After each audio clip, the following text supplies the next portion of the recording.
Hello friends, CSIR biology classes में आपका स्वागत है। तो आज का जो हमारा टॉपिक होगा वो होगा extrinsic pathway of apoptosis.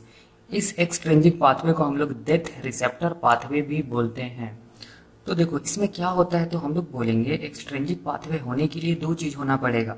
First, target cell होना पड़ेगा। टारगेट सेल वैसा सेल होता है जिसमें क्या होगा, एपोप्टोसिस होगा। और दूसरा सिग्नलिंग सेल। सिग्नलिंग सेल वैसा सेल होगा जो टारगेट सेल में एपोप्टोसिस को करवाएगा। तो ये सिग्नलिंग सेल टीसी सेल हो सकता है जिसको हम लोग साइटोटॉक्सिक किलर सेल बोलते हैं, और ये signalling cell natural killer cell हो सकता है या फिर एनके सेल हो सकता है। ठीक है, तो अब देखो यहाँ पर अगर हम लोग बात करेंगे सिग्नलिंग सेल का, तो ये सिग्नलिंग सेल जो टीसी सेल है या एनके सेल है, ये क्या करता है, एपोप्टोसिस करवाने के लिए एक सिग्नलिंग मॉलिक्यूल को निकालेगा। इस सिग्नलिंग मॉलिक्यूल को हम लोग बोलते हैं फास एल या फिर फास लिगेंड। ये जो फास एल या फास लिगेंड होता है ये होमोट्राइमेरिक ट्रांसमेम्ब्रेन प्रोटीन है। होमोट्राइमेरिक ट्रांसमेम्ब्रेन प्रोटीन है, ये सिग्नलिंग मॉलिक्यूल है। तो अब देखो इस सिग्नलिंग मॉलिक्यूल को रिसीव करने के लिए ये जो टारगेट सेल है इसमें क्या होगा, रिसेप्टर होगा। तो ऐसा रिसेप्टर को हम लोग बोलते हैं फास रिसेप्टर, जो किससे बाइंड करता है, फास एल से बाइंड करता है। तो ये जो फास रिसेप्टर होता है उसमें दो चीज होता है, एक जिसको हम लोग बोलेंगे एक्स्ट्रा सेल्यूलर डोमेन, ये वाला पार्ट जो किससे बाइंड करेगा, फास लिगेंड से बाइंड करेगा, और दूसरा को हम लोग बोलेंगे इंट्रा सेल्यूलर डोमेन, ये वाला पार्ट, ये इसको हम लोग बोलते हैं डेथ डोमेन भी बोलते हैं।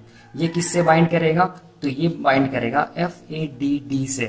तो देखो जैसे ही हम लोग बोलेंगे फास रिसेप्टर फास लिगेंड से बाइंड कर जाएगा, तो टारगेट सेल के अंदर क्या होगा, इंट्रासेल्यूलर सिग्नलिंग होगा।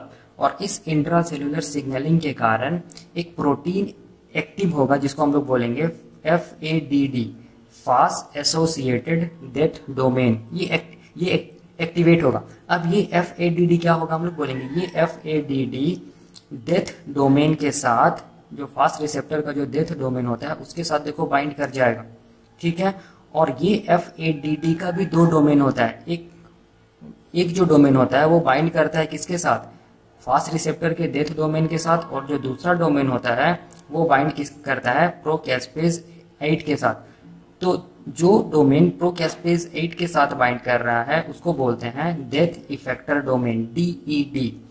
ठीक है, तो अब देखो क्या होगा, जैसे ही फास्ट रिसेप्टर फास्ट एल से बाइंड कर गया तो क्या होगा, हम लोग बोलेंगे FADD एक्टिवेट होगा। अब ये FADD क्या करेगा, तो ये FADD प्रोकैस्पेज 8 को कैस्पेज 8 में चेंज करेगा।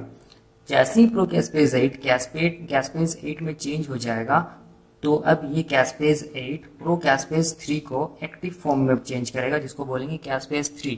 और ये कैस्पेज 3 फाइनली क्या है, इफेक्टर कैस्पेज है, ये क्या करेगा, एपोप्टोसिस को करवाएगा। तो यहाँ पर देखो, यहाँ पर death domain, death effector domain और एक्टिव कैस्पेज 8, ये तीनों मिला के हम लोग बोलते हैं एक कॉम्प्लेक्स का फॉर्मेशन करता है। इसी कॉम्प्लेक्स को हम लोग बोलते हैं DISC, डिस्क, मतलब डेथ इंड्यूसिंग सिग्नल कॉम्प्लेक्स। अगर डिस्क का फॉर्मेशन हो गया इसका मतलब एपोप्टोसिस होना ही होना है। ठीक है, तो ये रहा एक्सट्रिंजिक पाथवे। तो देखो यहाँ पर होता ये है ना कि जो एक्सट्रिंजिक पाथवे होता है वो इंट्रिंजिक पाथवे में भी इंटर कर सकता है। कैसे करके करेगा, तो हम लोग बोलेंगे जैसे ही तुम्हारा एक्टिव कैस्पेज 8 बन जाता है ना, तो ये एक्टिव कैस्पेज 8 क्या करता है, एक प्रो एपोप्टोटिक प्रोटीन होता है जिसको हम लोग बोलते हैं बिड को एक्टिव करता है। मतलब बिड को जैसे ही एक्टिव किया तो बिड कन्वर्ट हो जाएगा टी बिड में, ये एक्टिव फॉर्म है। अब ये टी बिड क्या करेगा, बैक और बैक्स को एक्टिवेट करेगा। और लास्ट वीडियो में मैंने बताया था ये बैक और बैक्स क्या होता है, प्रो एपोप्टोटिक प्रोटीन। और अगर ये प्रो एपोप्टोटिक प्रोटीन एक्टिव हो जाएगा तो ये क्या करेगा, एपोप्टोसिस को करवाएगा। तो बैक और बैक्स एक्टिव हो जाएगा तो ये क्या करेगा, माइटोकॉन्ड्रिया से साइटोक्रोम C को रिलीज कराएगा। साइटोक्रोम C जैसे रिलीज होगा फिर क्या होगा, एपोप्टोजोम का फॉर्मेशन होगा। फिर एपोप्टोजोम प्रोकैस्पेज 9 को कैस्पेज 9 में चेंज करेगा। कैस्पेज 9 क्या करेगा, प्रोकैस्पेज 3 को कैस्पेज 3 में चेंज करेगा। और ये कैस्पेज 3 को हम लोग बोलेंगे इफेक्टर कैस्पेज। यही कैस्पेज 3 क्या करेगा, एपोप्टोसिस को करवाएगा। ये जो पाथवे है ये इंट्रिंजिक पाथवे है। मींस बताने का मतलब ये हो गया कि एक्सट्रिंजिक पाथवे भी इंट्रिंजिक पाथवे में इंटर कर सकता है।